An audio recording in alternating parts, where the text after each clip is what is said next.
வணக்கம். இந்த வீடியோவில் நாம் பிளட் கிளென்சிங் அப்படிங்கிற நம்ம ரத்தத்தை சுத்தம் படுத்துகிற டெக்னிக் ஒன்று பார்க்கலாம். இது மிகா ஊசியோட ஒரிஜினல் டெக்னிக். இது எப்போ அது உபயோகமாகுது அப்படின்னாக்கா, சில பேர் சில வியாதிக்கெல்லாம் நிறைய மெடிசின்ஸ் எடுத்துப்பாங்க. மெடிசின் அப்படின்னாலே எல்லாமே கெமிக்கல்ஸ் தான். அது நிச்சயமாக நம்ம டாக்ஸின்ஸை ஜாஸ்தி பண்ணுறது உடம்பில், ரத்தத்தை இந்த மாதிரி ரத்தத்தில் டாக்ஸின்ஸ் எல்லாம் சேரும். ஆனால் அது தேவையாகவும் இருக்குது. அதில் அந்த மெடிசின் அப்படிங்கும்போது பாசிட்டிவும் அது குவாலிட்டி இருக்குது, நெகட்டிவ் குவாலிட்டிஸும் இருக்குது. நம்ம அது தவிர்க்க முடியாது இல்லையா சில வியாதிக்கெல்லாம். ஸோ அதை நம்ம எடுத்து தான் ஆகணும். அது தவிர்த்து நமக்கு சில சமயம் எமர்ஜென்சி அப்படிங்கும்போது அந்த சில மெடிசின்ஸ் எல்லாம் உள்ளே செலுத்தி நம்மளை காப்பாற்றுறாங்க.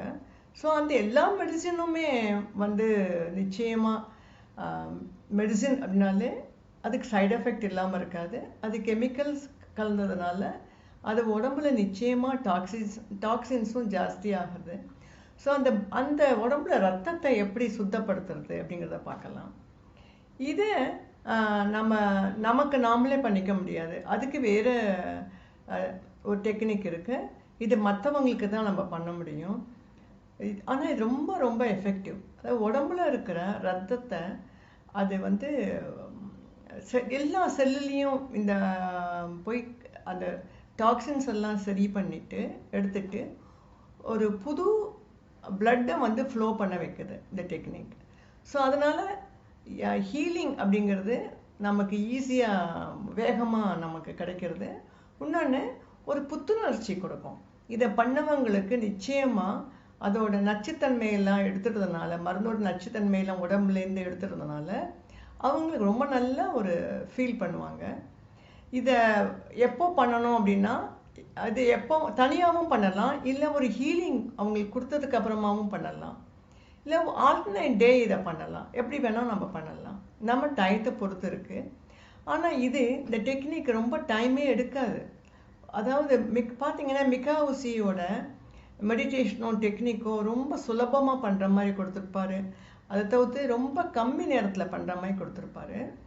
அது எப்படி பண்ணுறது அப்படின்னு நம்ம பார்க்கலாம்.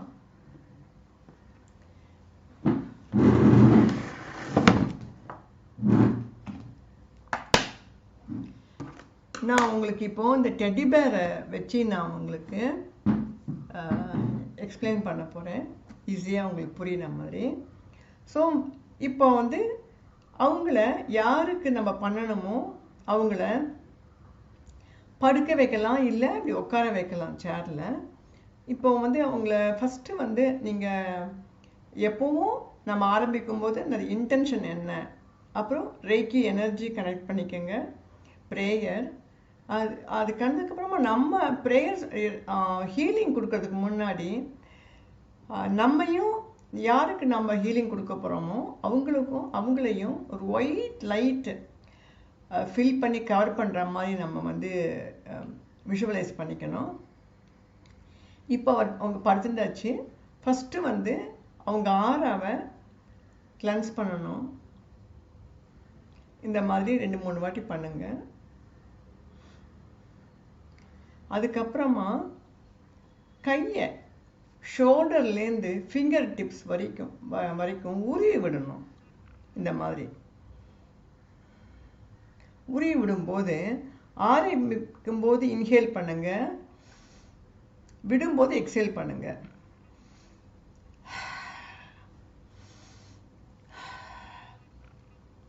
அந்த மாதிரி இது நீங்கள் வாயை திறந்தும் பண்ணலாம், இல்லை சத்தம் இல்லாமலையும் சாதாரணமாக எக்ஸேல் பண்ணுற மாதிரி நீங்கள் பண்ணலாம். இதை 15லேருந்து 18 வரைக்கும் பண்ணணும் நீங்கள். அதாவது இந்த மாதிரி உருவி விடுறத 15 வாட்டியே பண்ணணும். அதுக்கப்புறமா ஹிப்புலேருந்து கால் விரல் வரைக்கும் உருவி விடணும். அதே மாதிரி அது 15 வாட்டி பண்ணுங்க மினிமம். அப்புறம் வலது பக்கம், வலது கை, வலது கால் ரெண்டும் பண்ணணும். இந்த பிளட் கிளென்சிங் மெத்தடுங்கிறது 2 வகையாக அவர் சொல்கிறாரு. ஒன்று ஹாஃப் பாடி பிளட் கிளென்சிங், இன்னொன்று ஃபுல் பாடி பிளட் கிளென்சிங். இப்போ நம்ம ஹாஃப் பாடி பிளட் கிளென்சிங்கில் வந்து அதுவே 2 விதம் இருக்குது. இப்போ பண்ணது ஒரு விதம் ஹாஃப் பாடி பிளட் கிளென்சிங்கில். ரெண்டாவது விதம் பார்க்க போகிறோம். ரெண்டாவது விதத்தில் நீங்கள் அவங்கள உட்கார வச்சு இந்த ஸ்பைனுக்கு 2 பக்கமும் கையை வச்சு அதை அப்படியே கொஞ்சம் ப்ரெஸ் பண்ணி உருவி விடணும். இன்ஹேல் பண்ணுங்க, எக்ஸேல், இன்ஹேல்,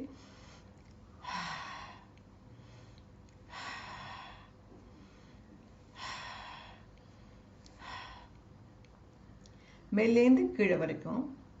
நான் இதை வந்து அவங்க பின்னாடி நின்று நீங்கள் பண்ணணும் முதுகில். நான் இது உங்களுக்கு தெரியறதுக்காக நான் இதை வந்து ஃப்ரண்ட்டில் இந்த டாய்க்கு ஃப்ரண்ட்டில் நின்று உங்களுக்கு பண்ணி காமிக்கிறேன். அதுக்கப்புறமா இந்த ஸ்பைனில் 2 விரலை வச்சுட்டு அதை உருவி விடணும் மேலேந்து கீழே. இன்ஹேல் பண்ணுங்க, இன்ஹேல். இதை ஒரு 15 வாட்டி பண்ணணும். ஸோ 2 விதம், 2 ஹாஃப் பாடி பிளட் கிளென்சிங். ஒன்று வந்து கை கால், அது ஒரு டைப்பு. ரெண்டாவது வந்து முதுகு பண்ணிட்டு, அதாவது முதுகு நம்ம பண்ணுறோம் இல்லையா, மேலேந்து கீழ் வரைக்கும் பண்ணுறோம், அதை ஒன்றுன்னு கணக்கு எடுத்துக்கணும். அது மாதிரி 15 வாட்டி பண்ணணும். ஸோ முதுகும் இந்த ஸ்பைனும் பண்ணுறது இன்னொரு ஹாஃப் பாடி பிளட் கிளென்சிங் டெக்னிக். ஒன்று ஞாபகம் வச்சுக்கோங்க, சுகர் பேஷண்ட்டுக்கு கீழேந்து ஸ்ட்ரோக் கொடுக்கணும். ஏன்னா மேலேந்து கொடுத்தீங்கன்னா சுகர் ஜாஸ்தியாகும், அதனால் கீழேந்து கொடுக்கணும். இதுதான் ஹாஃப் பாடி பிளட் கிளென்சிங் வந்து 2 விதம். இதை ஒன்று தான் பண்ணணுமா அப்படிலாம் கிடையாது, 2மே பண்ணலாம். ஏன்னா எவ்வளோ ரொம்ப நேரம் எடுக்க போகிறதில்ல. முன்னாடி பார்த்தீங்கன்னா இந்த மாதிரி முதுகில் நம்ம பண்ணும்போது அவங்களுக்கு முதுகுலாம் வலிச்சா கூட அதெல்லாம் கூட சரி பண்ணிடும். அடுத்து பார்க்க போகிறது full body blood cleansing. Full body blood கிளென்சிங்னா என்ன அப்படின்னா, அது தனி டெக்னிக்லாம் ஒன்றும் கிடையாது.